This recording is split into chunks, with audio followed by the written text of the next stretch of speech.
Thank you, Barry. Now, I have a special fondness for the family Ursidae, and I have done since childhood.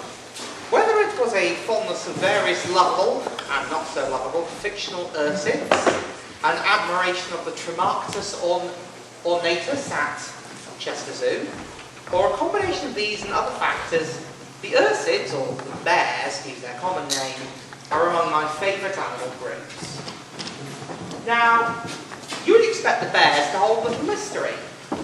They're a pretty well-known group of large animals, and you probably haven't heard of any bear cryptids. But you would be wrong. The cryptozoology of bears is, in my view, criminally little known. There are, in fact, a wide assortment of unusual Ursids known from all over the world. It's just those bloody felines and canines get all the attention. So, let's start with an easy one. Meet McFarlane's bear. Somewhere in the Smithsonian National Museum in Washington, there is an odd skull and an unusual pet from a bear killed in the Northwest Territories of Canada in 1864 by two Inuit hunters. The bear's remains ended up in the possession of the Antarctic explorer naturalist Roderick McFarlane, who gave it to the Smithsonian. I'm thinking, okay, they're gonna see this as unusual as I did. They did not. They just put it in storage for 50 years, until 1980. You see, the renowned mammalologist, Dr. Clinton Hart Merriam, was doing a definitive review of all of North America's grizzly bear types, using the Smithsonian's impressive collection of specimens as reference. He came upon McFarlane's bear and realised it was something quite special indeed. From observation of the features, he concluded, oh, this was no mere grizzly. He thought it was a new species of bear that he called Veteluarctos inopinatus, the unexpected ancient bear. Unfortunately, research into the grizzly bears of North America has proved a lot of what Merriam was saying kind of wrong. There's not loads of different types of grizzly, it's just that individuals were quite different. However, this didn't fit McFarlane's bear. Nobody knew there was the matter of its identity was still contentious, which is a very scientific way of saying no one knew what the bloody hell it was. Free grizzly? A survivor of some prehistoric species? Something else entirely? No explanation seemed to fit. Well, in 2006, that is. Meet Jim Martell, a telephone company from Idaho with a lifelong passion for hunting. In 2006, he was on Banks Island, having spent $50,000 on guides, transportation, and a permit to hunt a polar bear. He saw a black bear in his sights, and bang! Open, dropping the animal with a shot. He had no idea what he was going to find. Now, any arguments about the morality of hunting are beyond the purvey of this talk. The point is that he was gunning for polar bear. Remember that. Or, to paraphrase Charles Dickens, nothing that follows will seem wondrous. You see, Martell and his guide came up close to the thing and realised, whatever it weren't no polar bear. Oh, it was white. long claws, a humpback, a shallow face, and brownish patches on its fur. Polar bears don't have these. Grizzlies do. Now, this put Martel in a bit of hot water. You see, he only had a permit for polar bear. If he killed a blonde grizzly, even by accident, he would be facing up to a $1,000 fine and a year in jail. Fortunately for his continued financial status and temporary freedom of movement, DNA testing found that it was something quite remarkable. A grizzly polar bear hybrid, the product of a male grizzly bear and a female polar bear. And of course, there was a lot of debate on what the bloody hell to call it. Grizzly bear, growler bear, polar grizz. But I digress. The notion of brown and polar bears hybridizing was nothing new.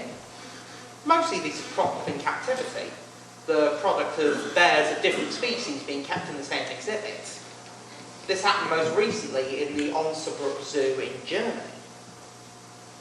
And unusually coloured bears had been sighted in the area for many years, but none had actually been faced scrutiny until what Jim Martel shot. So, what happened to the hybrid's mortal remains? Well, Mr. Martel had actually shot the thing, and he hadn't broken the law by doing so. Well, there wasn't really any law he could have broken, because hybrids were uncovered. So he ended up, the hybrid was just returned to him.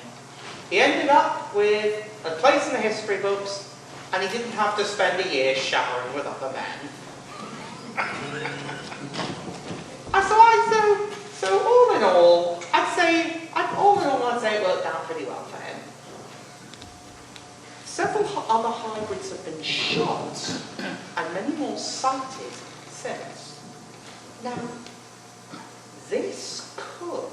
Now, let's look at this discovery. Perhaps might enable a fresh look at the find.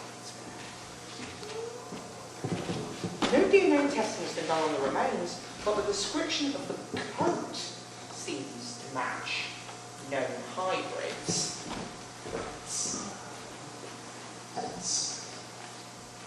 And it was shot not a million miles away from Banks Island, where the first hybrid was recorded. If confirmed, this piles on the evidence to support a re-evaluation of these cryptids.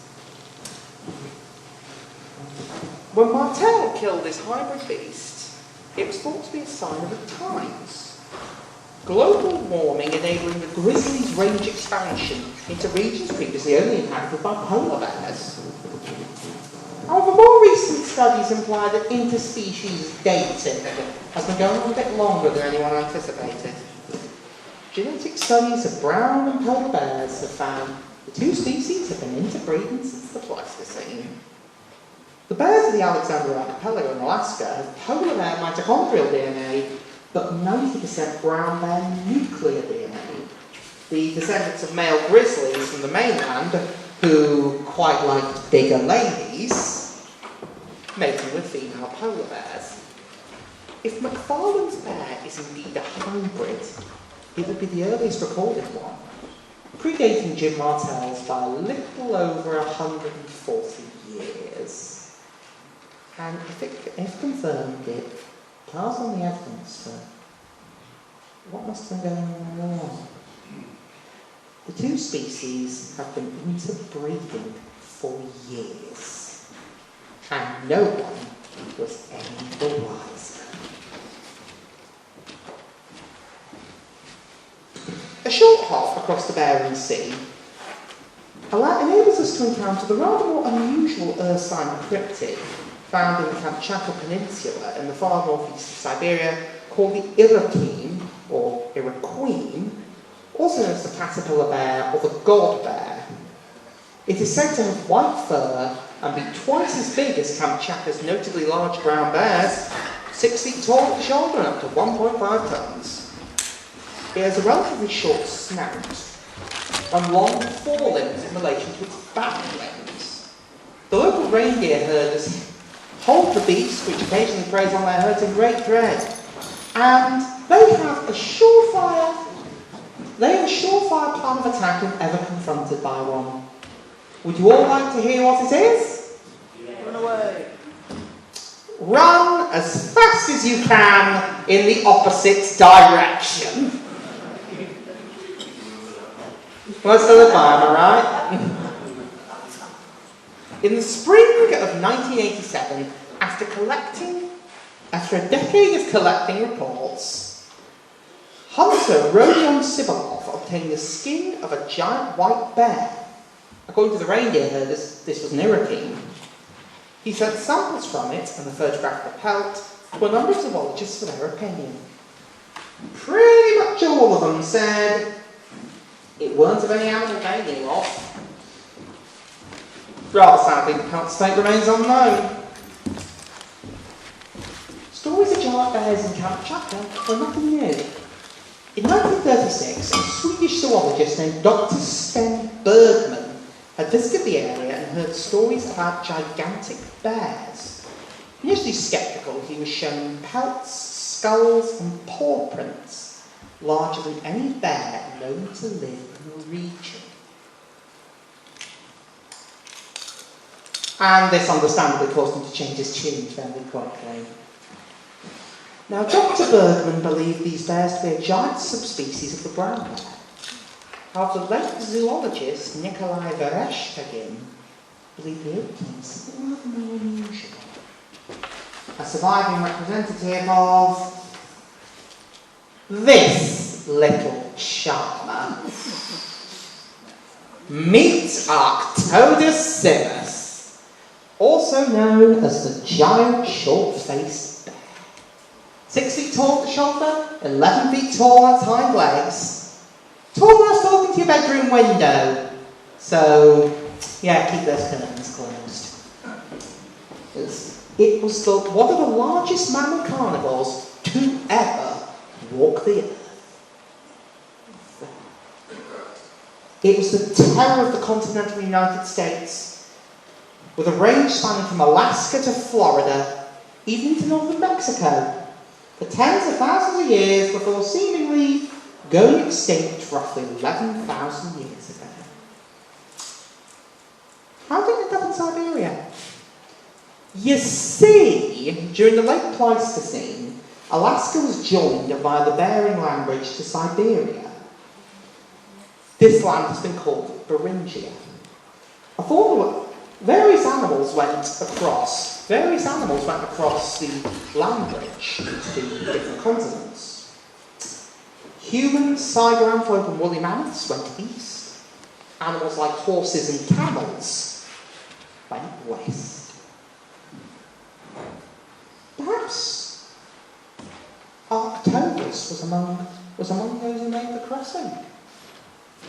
Now, this isn't as far-fetched as it may seem. You see, in 2020, a dire wolf jaw was found in northeastern China and carbon dated as being 40,000 years old. This animal made the crossing. Could Arctodus have done so?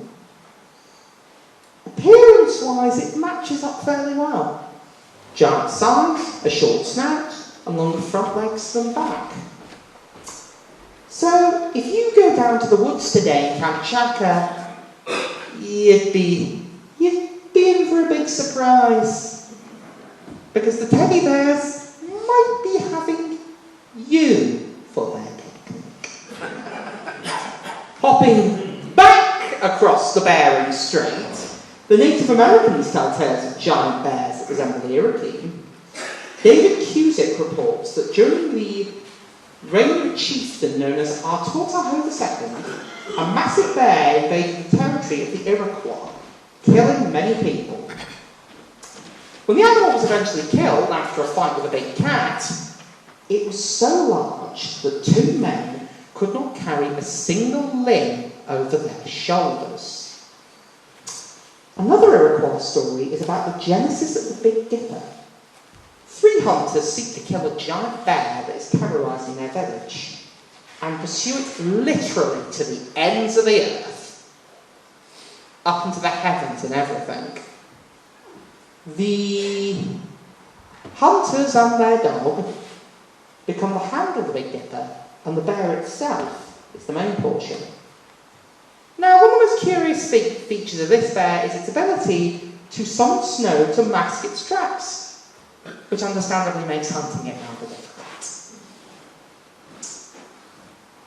And the Ojibwa tell tales of a bear known as the Great Bear of the West, a nameless folk hero who resided north of Lake Superior and was faster than a speeding arrow. Upon hearing of his exploits, a human giant from the north approached him one day and asked his help to retrieve a valuable iridescent whackworm belt, which had somehow ended up in the possession of the giant bear of the West. Don't ask me how. The story leaves that detail out. The hunter agreed, which is nice, and they set off. Fortunately for them, when they came upon the bear, it was fast asleep. So the folk hero lifted up the bear's paw, which must have been quite the achievement. So his giant companion could remove the whackworm belt. Now, this almost seems too good to be true, doesn't it? You see, unfortunately, you see, the bear, well, it woke up, which understandably necessitated a hasty retreat. And as the giant was paddling across a nearby lake with the belt, the great bear began to suck up all the water with its mouth. The giant, however, was able to strike the bear down with his club, returned his human ally to his village, and returned north. Now, even the largest Arctodus, after eating even the largest bucket of chili, probably couldn't drain the lake. But this is likely a literary flourish.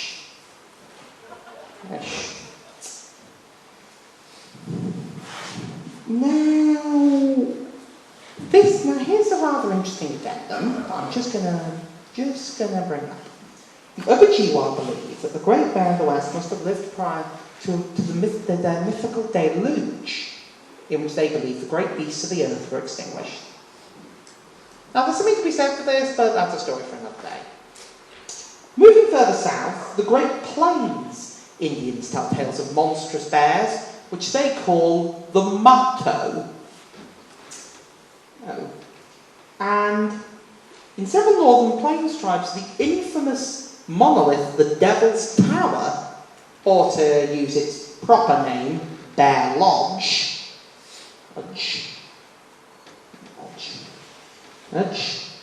are said to be gouged with the claw marks of a giant bear, with the monolith itself generally being created when the bear tried to eat some children. The children's fates are not related. In particular, the Lakota tell of monstrous bears they call the Mutto. One particular story is the trickster Ictoni facing off against one. The story goes as thus. Ictoni, who was not a very proficient hunter, was searching for food one day when he found himself in a field of plums. Now, this isn't as good as it may seem. You see, plums are a Matto's favourite food. And because hiding wasn't going to work, because on the prairie, not many places to hide on the prairie, Ictoni boasted to the Mutto about his hunting prowess. warning him about attacking. Now, the bear was understandably sceptical. And Tony struck a wager. If he was able to cough up more arrowheads than the Matto will have to basically feed his lazy ass for an entire month. The Matto agreed and began coughing up his share of arrowheads. As anticipated by Tony, the Matto closed his eyes to do this. So Tony began piling up the arrowheads the Matto threw up and shoved the majority of them in his mouth, leaving a small pile on the ground. Once it was Tony's turn, he coughed up all the arrowheads which he had stored, he won the wager, and he mooched off that poor bear for the next month. Never thanked him by any accounts, but what can you say? Now, as previously stated, Arctodus only died out about 11,000 years ago. Now that's not that long ago in the big scheme of things. Populations of Arctodus lingering on long enough to incorporate the Native American oral tradition is a tantalising proposition in its own. What if I told you Arctodus was still around when the Europeans might have still been around when the first European settlers arrived, and might have still been in business as recently as 1967?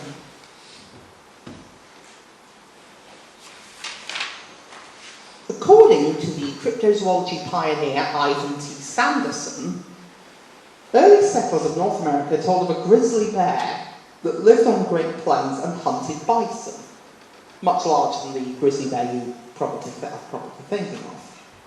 This creature apparently went extinct when the bison were overhunted. And the Natural History Museum notes a bulldog bear capable of carrying off a moose from the Northwest Territories. However, I want to focus on an account related by the cryptozoologist Dale Drennan, who relates an account that who obtained this from Kentucky in 1967. He read about it in a magazine, and it concerned a 7-foot-tall, mysterious creature that walked on its hind feet and was stealing cattle. He sent in it to Ivan T. Sanderson's Society for the Investigation of the Unexplained, in which it was recorded as a miscellaneous Bigfoot sighting. However, the story didn't end there. You see, the animal was eventually shot dead after being baited using a calf tied to a stake. It was discovered to be a very large bear, about the size of a large grizzly, with cat and dog-like features. Dale Drennan would later state the animal was known as the woad by Native Americans.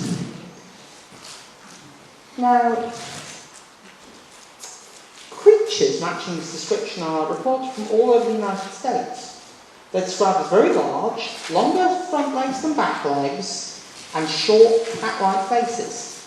In the Appalachian and Ozarks, they're either called booger bears, I didn't name them, the hillbillies did, or bulldog bears. Now, these match up really well with Arctodus, don't they? It's a sobering thought, isn't it? If the booger bear, well, that's what they called it, the farmer shot in Kentucky in 1967 was indeed an Arctodus, it was probably among the last of its great race. Sobering thought, isn't it? During the summer love, when the beetles were at their height, a relic of the Pleistocene, the last short-faced bear left this world. Ignominious end, innit? Going from the terror of the Pleistocene, North America, terrorising Paleo-Indians and the Native Americans that came after them, to being forced to raid farms for food and eventually being shot by some, most likely, drunk hillbilly who probably went to his grave completely ignorant of the horror and the enormity of what he had done.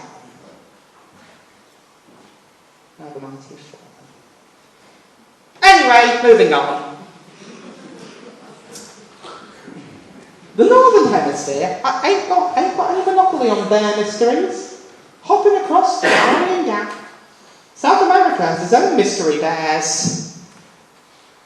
Ones that are probably not fond of marmalade sandwiches. Probably fond of cocaine, though. Yeah, they like their cocaine. Now, Bernard Heuvelmans, the great founder of cryptozoology, on his famous checklist of unknown animals, noted strange bears from the Muscarena Mountains of Colombia. The most notable account of a South American mystery bear came from the explorer Leonard Clark, who reported in 1954 that 7 years earlier he'd been rafting down the Ucayali River in northeastern Peru and came across really large bear tracks, 14 inches long in the riverbank. Downriver, he came upon an incredibly large black bear, about the size of a Kodiak, apparently, pulling apart an ant's nest in a rotten tree stump. When it realised it was being observed, it tried to attack the raft. And, understandably, Clark shot it. Now, he tried to preserve the remains, understanding how unique and how special it was. Unfortunately, a shoal of piranhas had other ideas, and he was forced to give it up. He subsequently learned that the bear was well known to the Campa Indians, who knew it as the millman. He also heard of another type of red-furred bear that lived in the lower eastern Andes. Now, I should point out that this is spelt suspiciously similar to the creator of one of the most famous bears, not fictional ones, A.A. Milne, creator of Winnie the Pooh. This is probably a coincidence. The name was probably pronounced Milne, not Milne. Now, the only bear native to South America today is a spectacled bear, and that does indeed live in the area. However, it can be safely ruled out for a number of reasons. The size reported far exceeds the size of even the biggest spectacled bear. They max out about 5 feet tall and 200 kilos. And whilst it's mostly black-furred, it's got distinctive beige or ginger facial markings that would be immediately recognisable. For these, the short-faced bear Arctotherium, Arctodus' less well-known but even bigger cousin. Yeah, you wouldn't want to run into him on the dump. You want to know why Arctodus never made it into South America? Arctotherium. That's why. However, these bears don't show any traits peculiarly unique to short-faced bears as a whole, let alone Arctotherium. So they're probably relatives of the spectacled bear. Well, that's sort of discovery, right? Hopping across the Atlantic, the Old World has a great deal of mystery bears. But let's start with some ones from Asia. Now, Asia. In particular, the Himalayan mountains. Now, the most famous Himalayan cryptid is the Yeti. And this is sometimes erroneously thought to be a bear. Known or unknown. I must take a little detour here to emphasise that it is not. The Yeti is an ape, not a bear. Seriously, it's not talking about the Yeti here, it ain't a bear, it's an ape. Now, we've established that a genuine unknown bear may live alongside it. Meet the Rook-Baloo. Oh, cute little bugger, isn't he? Or the tree bear. Okay. He's said to resemble an Asiatic black bear and much smaller. Only about 2 feet tall. Well, after all the big bears, you need a little one, right? It is far more arboreal in habit, even makes elaborate nests in trees, and is exclusively a vegetarian. Now, it was first killed by Westerners in the 19th century, when the naturalist Thomas Oldham presented a skull belonging to an unusual bear to the curator of mammals at the British Museum. Now, they both agreed it was a distinct species. The curator's successor did not. But what if he was wrong? And the other guys were right. In the 1980s, conservationists Daniel Taylor-Ide and Robert L. Fleming became interested in reports about the rook baloo from local villages. They obtained some specimens and noted a number of morphological differences. They began to theorise it represented a new species.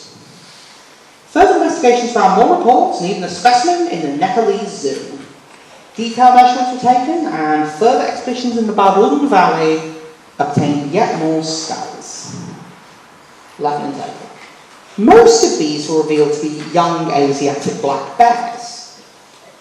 However, the mystery's still never been conclusively resolved. It's certainly notable that the locals are very familiar with Asiatic black bears at all ages and are emphatic in saying the rook baloo, something different. Here's the saying. Moving further south, the naturalist writer Simon Montgomery and the biologist Dr. Gary Galbraith went on 4 expeditions to Laos in 1999, following tantalising hints of another bear. Now, Laos is home to the Asiatic black bear, or the moon bear, and the sun bear. Locals told of another kind of bear that resembled a moon bear with a golden coat and a darkened mane, almost like a lion. Or almost like that. Isn't she cute? Galbraith had even seen one of these animals for himself. On their 4 expeditions, they talked to government officials, tribal hunters, and old villagers, hearing tales of golden bears, huge black bears, and even stranger kinds of bear. And they saw firsthand the threats these creatures face: habitat destruction, wildlife trafficking, and the horrifying trade in bear Nile. Nice, isn't it? In the end, they found several examples of the golden bear and other colour variants that had never been recorded before, including a panda variant. Aww. Whether these do represent a distinct subspecies is up for debate. However, it does extend the known range of the moon bear, just in time as it's so transpired, and it's a concentrated occurrence in the northern Annamite range. In Jablas should rest my house.